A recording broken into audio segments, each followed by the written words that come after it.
Greetings, it is I, Tentus Naravan Dracovin, Lord and Emperor of the Dracovin Empire, and welcome. It is time to continue our discussion on the 5th edition of Dungeons & Dragons, 5th Ed D&D.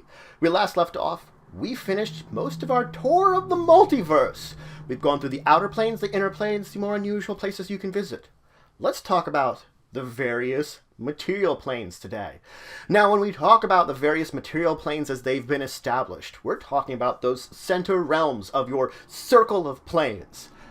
With all the years of Dungeons & Dragons that have come out, many campaign settings have established these various different worlds and the various rules associated with them, things that they've developed for your characters to play in. If your campaign settings take place on one of these universes, of course, these worlds, yet you're taking the campaign setting, you begin to alter it to become your world, your universe. The things that your players do, the actions that they take, alter it to make it your own version of that multiverse, of that universe.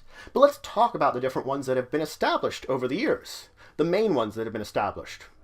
Now, when we talk about Toril, we're talking about the Forgotten Realms campaign setting. It is heroic fantasy type campaign setting, where you have various cities of fantastic nature that are spread across this world with ancient ruins hidden amongst them, with a rich and vast history. So easily characters could explore ancient empires or places that have been forgotten to the annals of time. Now, when we talk about it, we of course do focus on the main continent of Faerun, but there are other continents that you can play on. Al-qadim, kara-tur, and Mystara all have their own rich histories that have been established in different ways that you could use as a setting for your various worlds on Toril. Now, Ulwerth is a realm based upon Greyhawk. It is a more sword and sorcery realm where heroes are oftentimes actually driven by greed and ambition to what they want to do in the world. Now, the hub of one of the main regions, Flannis, is the free city of Greyhawk. This is a place filled with all kinds of terrible scoundrels and various powerful arch-magi where you can find adventure around every corner, whether in the city or leading you out of the city.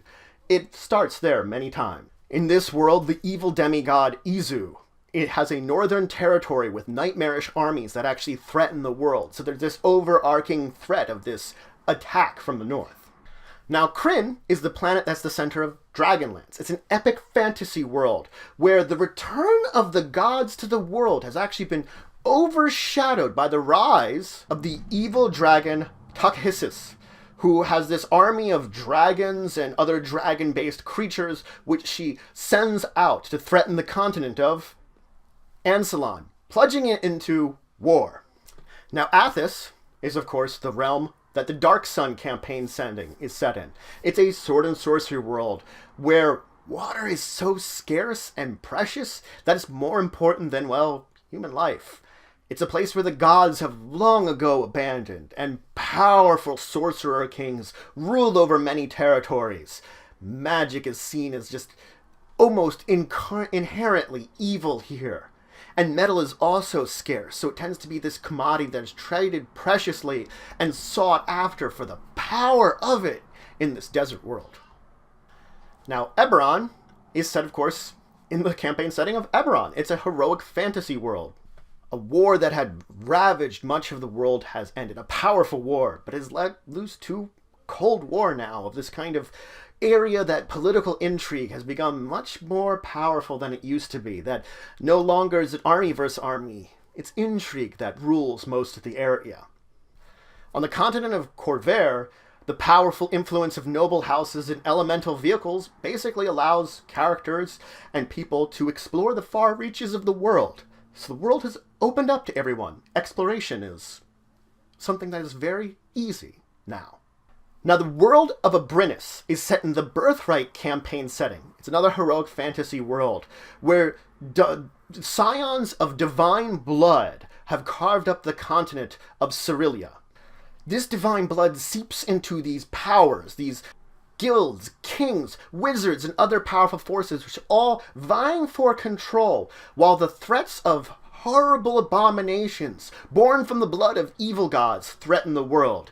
So it is a way of competing amongst all these forces while this threat still exists. Mystara is the last one I want to talk about today. It is an adventure Born out of the earliest editions of Dungeons and Dragons, it is also a heroic fantasy world where diverse cultures, savage monsters, and warring empires are all colliding into this massive pool of fantasy where immortals, former adventurers who have reached themselves to near divine status, interfere with the lands of the living and become this major threat to those that exist there. So it's a strange thing also that your adventurers themselves could possibly become these immortals. And would they be the threat to the next generation of immortals? Interesting. So that's it for today.